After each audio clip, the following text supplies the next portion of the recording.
नमस्कार मित्रांनो, आपण पाहतात आपल्या आवडता इतिहासाचा चॅनल शौर्यगाथा, जिथे आपण जाणून घेत आहोत आपल्या इतिहासातील शौर्य आणि पराक्रम.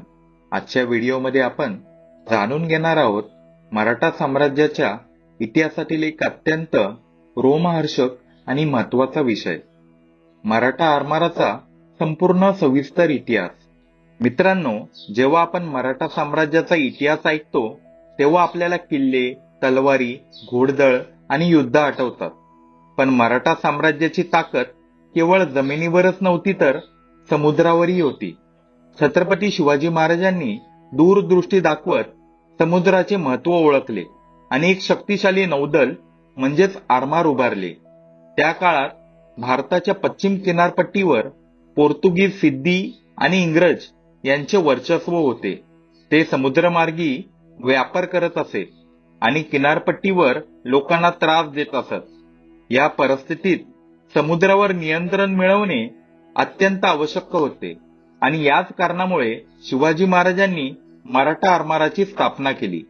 त्या काळात समुद्रावर राज्य करणे म्हणजे मोठी ताकद मानली जात होती, कारण समुद्रामार्गे व्यापार, शस्त्रे आणि संपत्ती येत होती. जो समुद्रावर नियंत्रण ठेवेल तो शक्तिशाली ठरेल, हे शिवाजी महाराजांनी अगदी लवकर ओळखले. म्हणून त्यांनी ठरवले की स्वराज्य सुरक्षित ठेवण्यासाठी आणि शत्रूंना रोखण्यासाठी एक मजबूत नौदल तयार करणे आवश्यक आहे. शिवाजी महाराजांनी कोकण किनारपट्टीवर अनेक किल्ले बांधले आणि त्याचबरोबर जहाजे तयार करून आरमार उभारण्यास सुरुवात केली. मराठा आरमाराची सुरुवात साधारणपणे सन 1657च्या आसपास झाली असे मानले जाते. शिवाजी महाराजांनी सर्वप्रथम समुद्र किनाऱ्यावर नियंत्रण मिळवण्याचे काम सुरू केले. त्यांनी कल्याण, भिवंडी आणि आसपासच्या भागांवर नियंत्रण मिळवले. या भागांमुळे समुद्र मार्गावर लक्ष ठेवणे शक्य झाले. त्यानंतर त्यांनी किनाऱ्यावर मजबूत किल्ले बांधण्यास सुरुवात केली. यामध्ये विजयदुर्ग, सिंधुदुर्ग, सुवर्णदुर्ग आणि अर्नाळा यांसारखे किल्ले अत्यंत महत्वाचे होते. हे किल्ले केवळ संरक्षणासाठीच नव्हते, तर ते आरमाराचे मुख्य तळ झाले. शिवाजी महाराजांनी सिंधुदुर्ग किल्ला विशेषतः आरमारासाठी बांधला. हा किल्ला समुद्राच्या मध्यभागी बांधण्यात आला होता आणि तो अत्यंत मजबूत होता. या किल्ल्यामुळे मराठा आरमाराला सुरक्षित आश्रय मिळाला. शिवाजी महाराजांनी जहाजे तयार करण्यासाठी विशेष कारागीर नेमले आणि जहाज बांधणीसाठी योग्य लाकूड साहित्य गोळा केले. त्या काळामध्ये मराठा आरमारात विविध प्रकारची जहाजे होती. त्यामध्ये गुराब, गलबत, पाल आणि तरांडी यांसारखी जहाजे प्रसिद्ध होती. ही जहाजे जलद गतीने चालत युद्धासाठी योग्य होती. मराठा आरमाराचे सैनिक अत्यंत शूर आणि कुशल होते. त्यांना समुद्रातील लढाईचे विशेष प्रशिक्षण दिले जात असे. ते वादळ, पाऊस, मोठ्या लाटा यांचा सामना करत समुद्रात लढाई करत असत.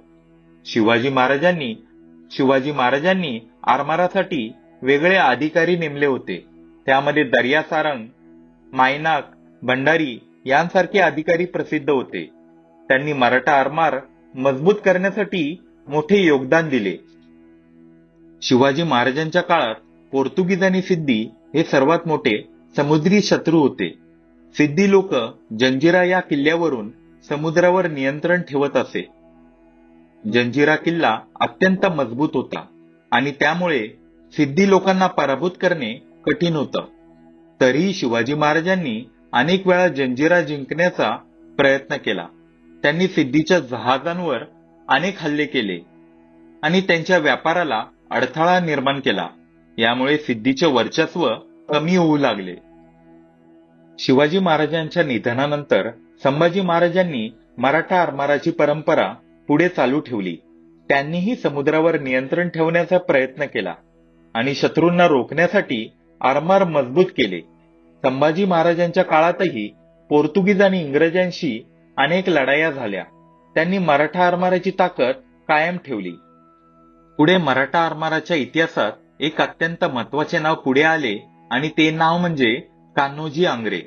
कान्होजी आंग्रे यांना मराठा आरमाराचा सर्वात महान सेनापती मानलं जातं.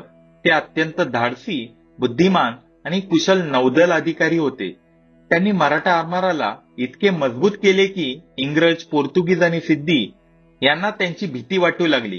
कान्होजी आंग्रे यांचा जन्म कोकण किनारपट्टीवर झाला होता आणि त्यांना लहानपणापासूनच समुद्राची चांगली माहिती होती. कान्होजी आंग्रे यांनी अनेक वेळा इंग्रज आणि पोर्तुगीजांच्या जहाजांवर हल्ले केले, त्यांना पराभूत केले. त्यांनी समुद्रावर मराठ्यांचे वर्चस्व प्रस्थापित केले. इंग्रजांनी त्यांना पकडण्यासाठी अनेक प्रयत्न केले, पण ते कधीही त्यांच्या हातात सापडले नाहीत. त्यामुळे इंग्रज त्यांना समुद्राचा राजा असे म्हणत असत. कान्होजी आंग्रे यांनी कोकण किनारपट्टीवर अनेक किल्ले मजबूत केले आणि मराठा आरमाराचा विस्तार केला. कान्होजी आंग्रे यांच्या नेतृत्वाखाली मराठा आरमाराने अनेक मोठे विजय मिळवले. त्यांनी इंग्रजांच्या जहाजांना अडवून त्यांच्याकडून कर वसूल केला. त्यांनी समुद्रावर मराठ्यांचे कायदे लागू केले. त्या काळात कोकण किनारपट्टीवरून जाणाऱ्या जहाजांना मराठा आरमाराची परवानगी घ्यावी लागत असत. जर कोणी परवानगी न घेता समुद्रामार्गे प्रवास केला तर त्यांच्यावर हल्ला केला जात असे. मराठा आरमारामुळे स्वराज्याला मोठा आर्थिक फायदा झाला. समुद्रामार्गे होणाऱ्या व्यापारावर नियंत्रण मिळाल्यामुळे राज्याची आर्थिक स्थिती मजबूत झाली. तसेच किनारपट्टीवरील लोक सुरक्षित झाले. शत्रूंना समुद्रामार्गे हल्ले करणे कठीण झाले. त्यामुळे मराठा साम्राज्य अधिक सुरक्षित झाले. परंतु पुढे काळ बदलू लागला आणि इंग्रजांची ताकद वाढू लागली. त्यांनी आधुनिक जहाजे तयार केली आणि समुद्रावर मोठे सैन्य उभे केले.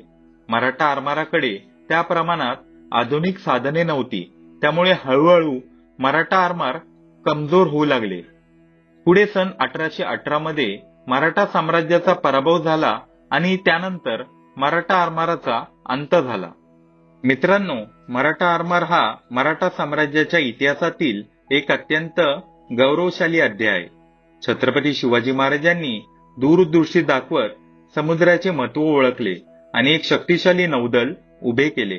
कान्होजी आंग्रे यांच्यासारख्या शूर सेनापतींनी आरमाराला यशाच्या शिखरावर नेले.